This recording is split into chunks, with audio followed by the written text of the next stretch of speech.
Early in the series, we brought you the big reveal. Now, it's time to get the full rundown on Ian Neary's groundbreaking Plymouth GTX, dubbed Eruption.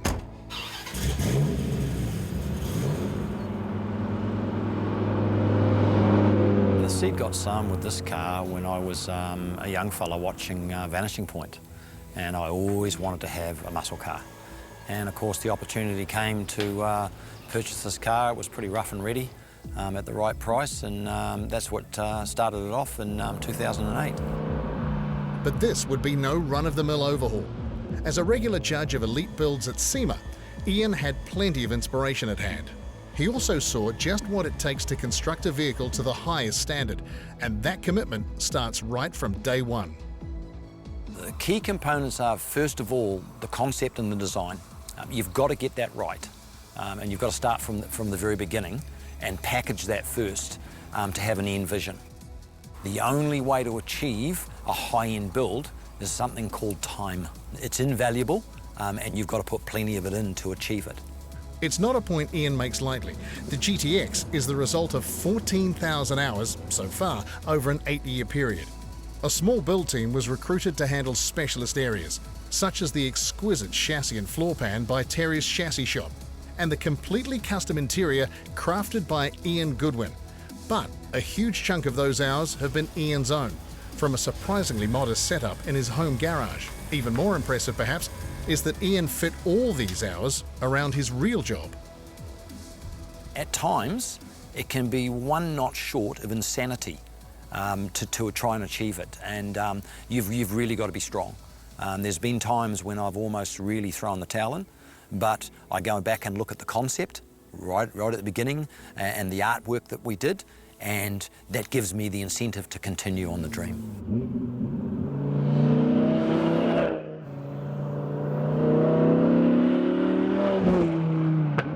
Ian hasn't strayed from that initial game plan. Minor tweaks were made to the front valance and a switch to rectangular side markers, both suggestions from none other than renowned US builder Troy Trepanier.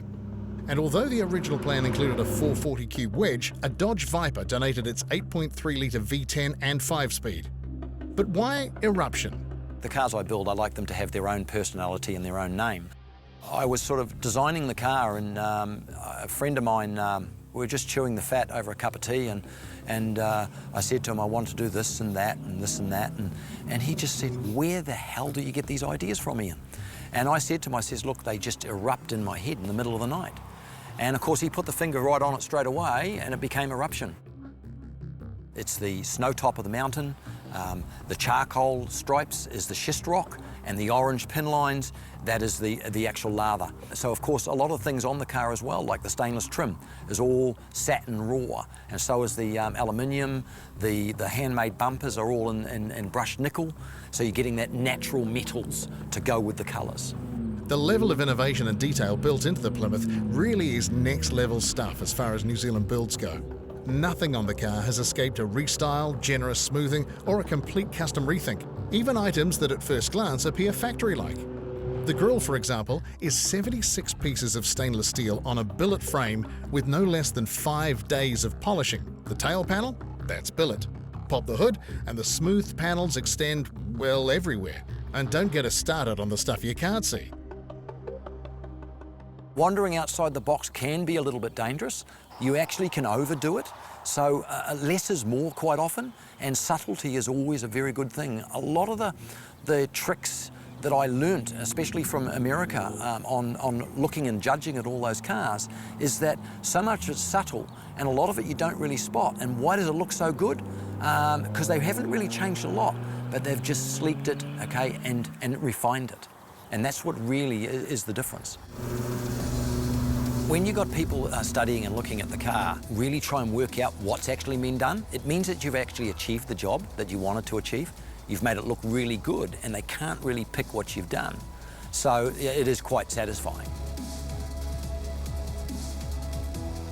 Now that the build is finished, and now I can show the car and enjoy it and let other people see it, the satisfaction is immense. The amount of outpouring of stress that's come out of me recently has just been fantastic. Now I can reflect on the 8 years and there's been some real good ups and downs, and that's quite an enjoyable look back.